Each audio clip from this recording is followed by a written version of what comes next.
I'm delighted today to be able to welcome Alicja Nocon, who is a very special kind of coach. She's an integrated well-being coach, and she's going to tell you a little bit more about herself in a minute. But she also is a coach on the autistic spectrum. And I think that's one of the most interesting dynamics of coaching, of being a coach, and challenges a lot of our or many people's preconceptions about what coaching is and what coaching looks like. So I'm going to invite Alicja right now to tell us a little bit more about herself, and then we'll also ask her to define in her own terms neurodiversity, because it's also a term which is misapplied and misused so often. Alicja, over to you. Thank you so much, David. It's such a pleasure to be speaking with you on this topic. As you mentioned, I'm an integrated well-being coach, and I work with clients who seek to explore the identity and the underlying values so that they can pursue meaningful goals in the areas of career and personal life. I also have a diagnosis of the autistic spectrum condition, which we're going to explore in more detail when it comes to how it impacts me as a coach later on in this interview. Also, I'd like to say that I founded a company called Expand the Circle, which focuses on creating a better understanding and acceptance of neurodiversity in the workplaces. Finally, I'm also working towards a master's qualification in applied positive psychology and coaching at University of East London, where my focus is on understanding how positive psychology and coaching interventions can be applied to support well-being and self-development of those who are neurodiverse. Thank you, Alicja. I should say that I have a special interest in this subject because I've done a lot of work over the last 20 to 30 years with people on the autistic spectrum. And in fact, I have a son who has both Down syndrome and autism and is on the spectrum. So this is an area that I find fascinating. And I would have to say, if I were to point to one person that I've learned more than most from, it would be my son. So Alicja, how would you, from the inside, describe neurodiversity? Thank you, David. Well, neurodiversity, I would say it's a term, but also a movement that acknowledges that there is a natural variation in brain structures, and also means that there is no one normal or preferred brain type. In fact, it's estimated that 1 in 7 people are considered to be neurodiverse. And in terms of labels or conditions that are also associated with being neurodiverse, we are talking about neurological differences such as the autistic spectrum, which includes Asperger's syndrome, ADHD, dyslexia, and many more. Neurodiverse people think and process information differently than the majority of people, and autistic spectrum is one such example. It's rather difficult to describe what autistic spectrum is because there is a wide variety when it comes to how it is manifested. So I'll be focusing on how it impacts on me as an individual. For me, it enables me to see the details and patterns that other people may not see, and also quickly recall information in areas of interest. At the same time, however, it does come with certain challenges, such as not coping well with uncertainty and experiencing anxiety in new and complex social settings. Thank you, Alicja. And I think it's worth saying that the work of Simon Baron-Cohen, looking at the entire spectrum from one end to the other, at the other end of the neurodiverse spectrum is what we call highly sensitive persons. So these are people who are not very good at seeing all those patterns, but do see all the emotional side and are highly sensitive to emotions. And we're all somewhere on that spectrum or that curve, in fact. And wherever we are, there are great benefits to be gained but also those have come with some downsides as well. So it really is a spectrum. So Alicia, what's it like to be a coach on the spectrum? It is something that I've been reflecting on for a while. And I would probably say that for me, it gives me a good balance of comfort and discomfort. There are some aspects of coaching that do provide me a lot of comfort. First one being that I'm the one in control. I'm the one that decides what questions get asked. Guess what? I don't even need to have an answer for these questions. How amazing. It certainly helps. And also, if I ever feel stuck about, oh, what shall I ask next? I know that I do have that option of always relating or bringing back to the overarching coaching goal, either for the session or for the overall relationship. So I would say these aspects of coaching definitely make me feel comfortable. Now, thinking about the discomfort, I suppose you don't know where the conversations will go. You have absolutely no idea what the client will say. There's certainly a lot of uncertainty here. You don't know how the client will react to your question. You also don't know what will work for the particular client. You simply don't. And as many things in life, so do clients' goals and opinions change. And these changes is something that in some way, I think I've had to learn to become more comfortable with. It can, of course, still be anxiety provoking at times, but it's work in progress in terms of being more comfortable with the discomfort. Another thing that I wanted to say is I did reflect how does coaching relate to the state of flow? And I certainly think one of the things that I enjoy about coaching is I sometimes really get lost in the conversation.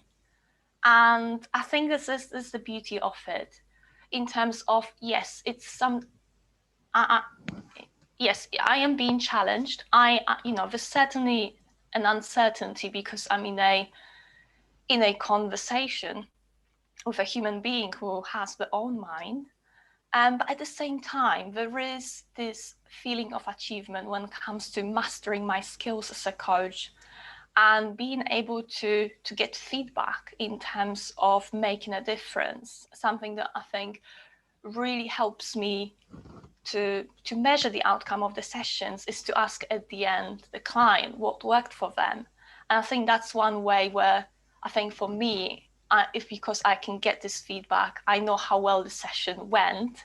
I don't have to even second guess. I just ask the client and they tell me. I think that's what also helps for me to be in that state of flow. Thank you. I think it's fascinating, this whole issue of coping with uncertainty, and not needing to know where the conversation's going. If we know where the conversation's going, it's not coaching. It's a process that we're applying as consultancy. It's something else. But developing that comfort with the discomfort of not knowing where the conversation is going, it requires a great deal of curiosity. And I wonder how you react to that word curiosity in terms of your practice. Great question. Like many people on the spectrum and beyond the spectrum, I love to learn. I'm very curious about areas of interest. I'm very curious when it comes to specific topics. So I would say for me, being able to understand how human mind works, that's absolutely fascinating.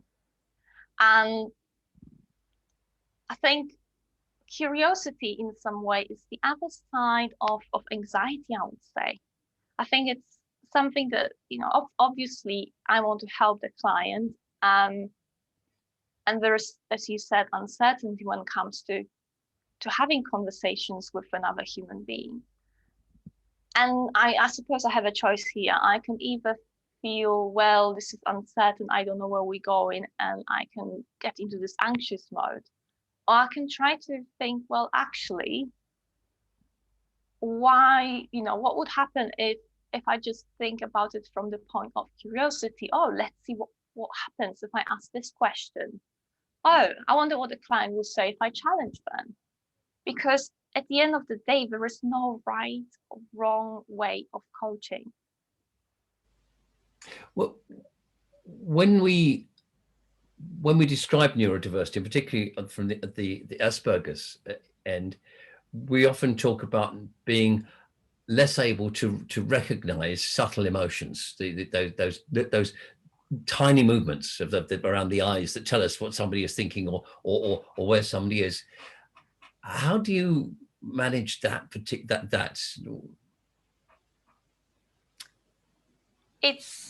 I think it's something that I need to accept.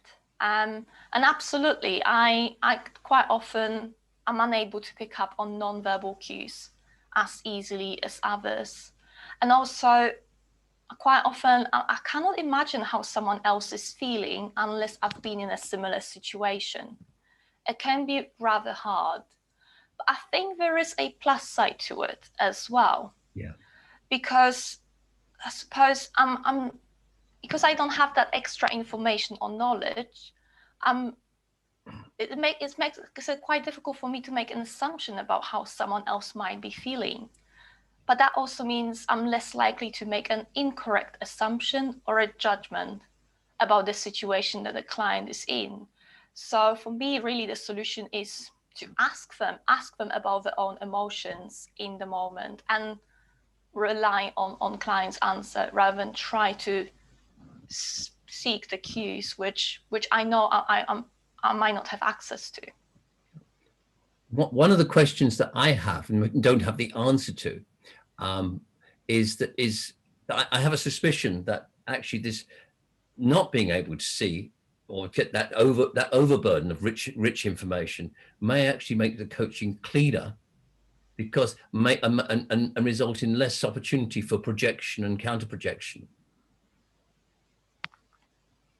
This is a really interesting insight, and I think for me, I suppose on one hand you may say I'm receiving less information, but it also means that the information that I do receive in terms of, say, verbal information, I can put more attention to that.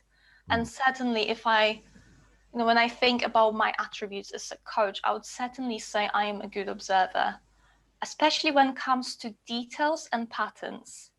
I personally am very sensitive to words and the language used.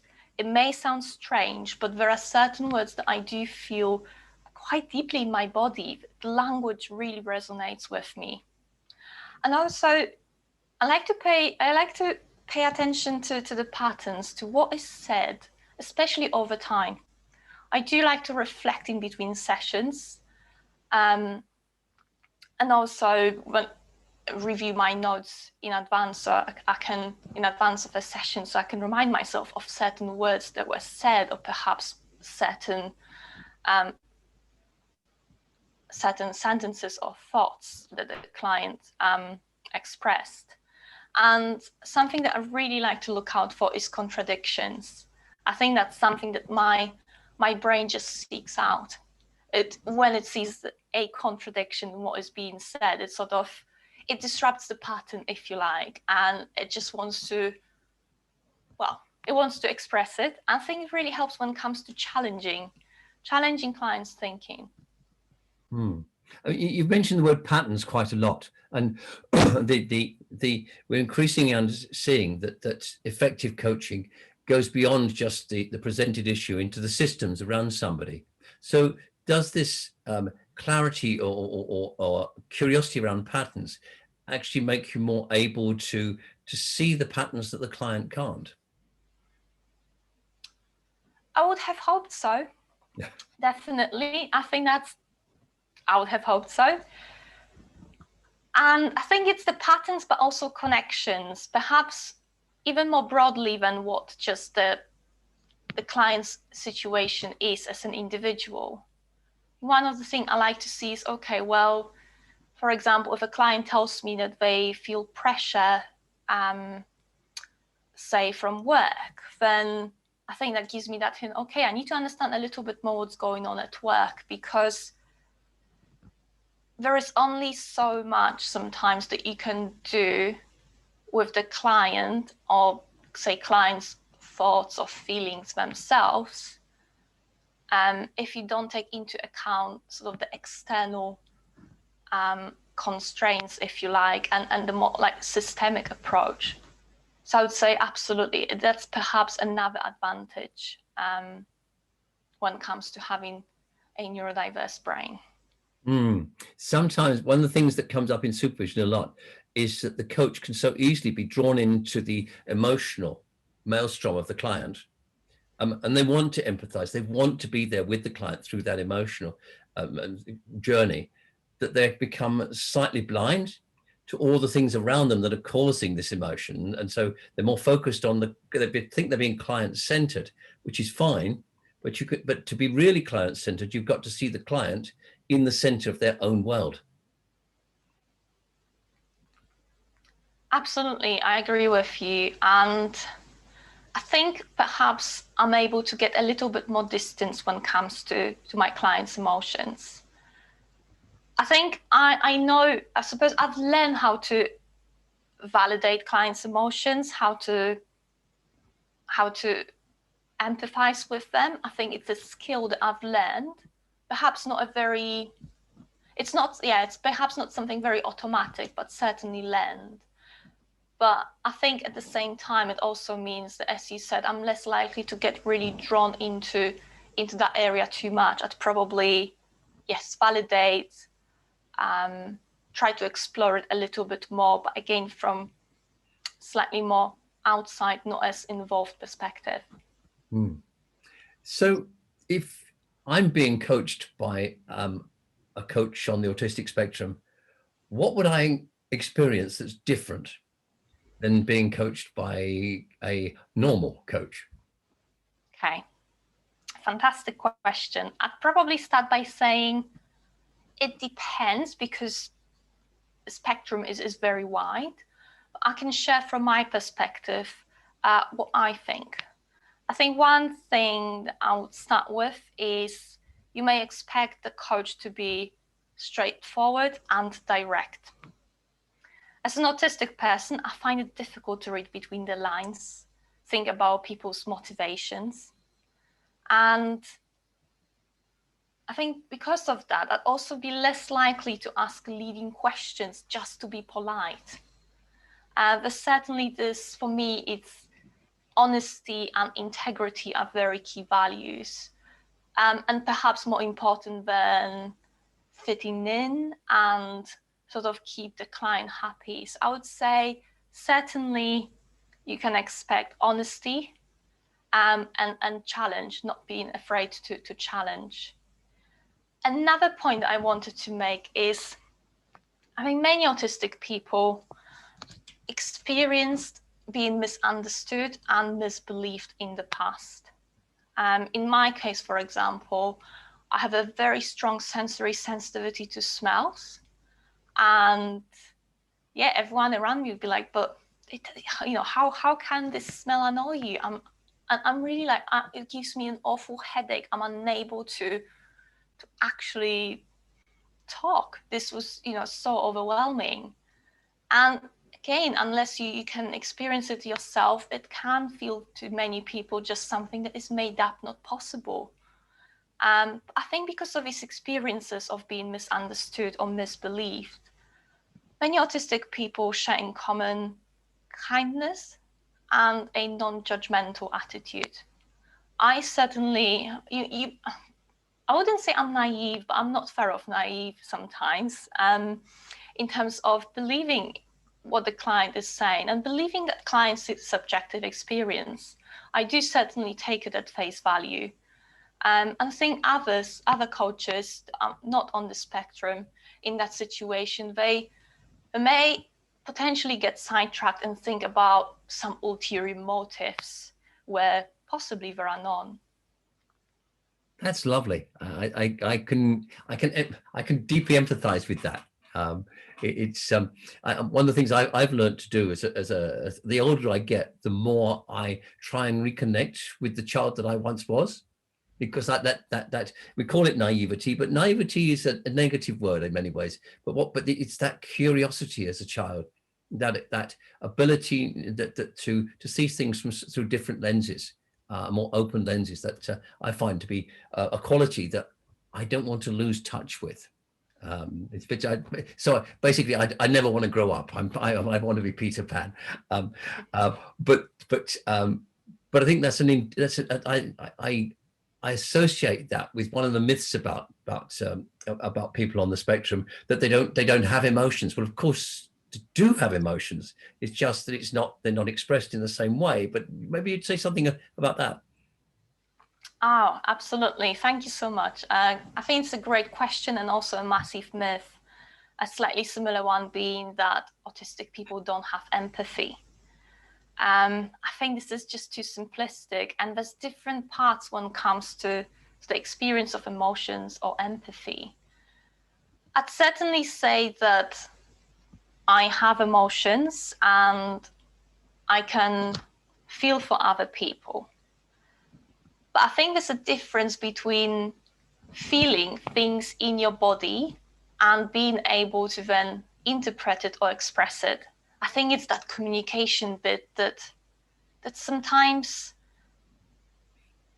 I wouldn't say it's broken. I suppose the communication could be viewed as broken, but it's just different. So for example, one thing I mentioned earlier is I wouldn't naturally try to comfort someone. It's not something that comes to me naturally.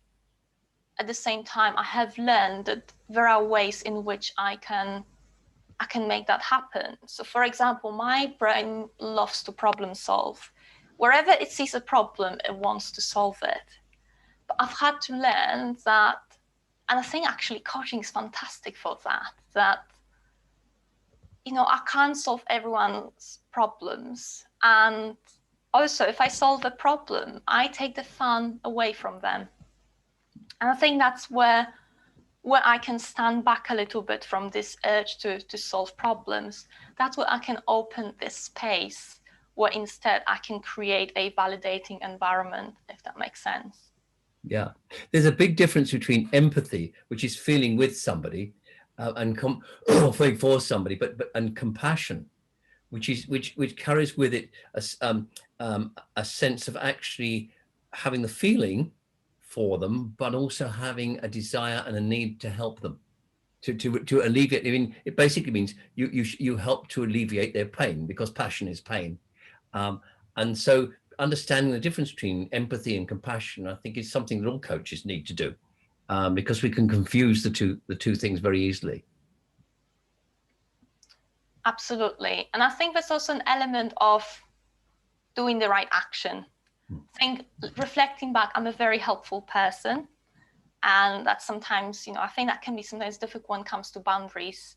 Perhaps I grew up in an environment where my parents would help everyone but themselves. I've come to realize that, am I really a helpful person? Or am I experiencing intolerance to anxiety, to uncertainty? And does that make me want to fix the situation? This is something I've been reflecting a lot. And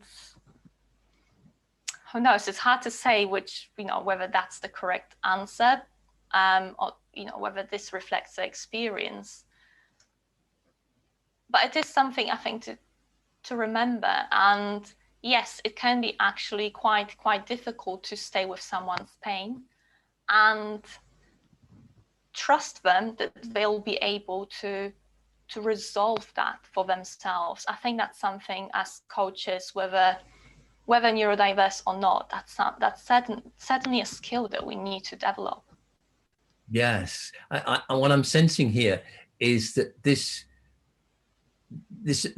issue of being able to separate oneself from the need to help others, or the internal drive around this, is something that, while you might feel it very strongly, particularly strongly, it's present in all coaches. Coaches tend to care too much very often, and so what you're feeling is something that is strong enough for you to be able to echo it and see it and be aware of it, but maybe in a normal coach, it's less obvious, and therefore we're actually more in danger of being victim to it. That's a really interesting point of view. Yeah, I mean, it's a hypothesis, but I think it's an interesting one to explore.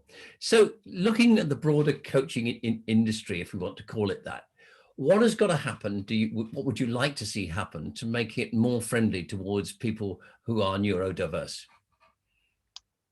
There are certainly a number of things that can be, well, and should be done. I would start with acknowledging that there isn't a single right environment for coaching conversations. And traditionally, when we think about coaching, it's been carried out in one-to-one, in-person setting. But often this environment might not be most conducive when it comes to being on the autistic spectrum. And the good thing is that we've seen plenty of changes here.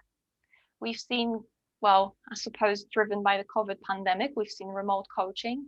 I personally find it much easier to interact with humans across a computer screen and in my own home environment where I feel safe and can control it to high extent. There's also coaching being done using written word. And I think that's where many autistic people feel very comfortable with. And also coaching in nature. I think that one for me is just fascinating in terms of not having to stare in someone else's eyeballs, not having that pressure because you're walking next to them, but also that movement and connection with the body and being in an external environment. I mean, nature is very calming. So I think that's another fascinating area when it comes to environment. I think all this variety means that coaching can appeal to different learning styles, both the clients and coaches, and the environment can be chosen to reduce any sensory sensitivities that, again, either the coach or the client might have. Another thing I would say is we need to debunk the myth that in order to be an effective coach, you need to be loud, outspoken, an extrovert, a people's person. And this certainly used to be an image that came to my mind when I first learned about coaching as a profession and coaches.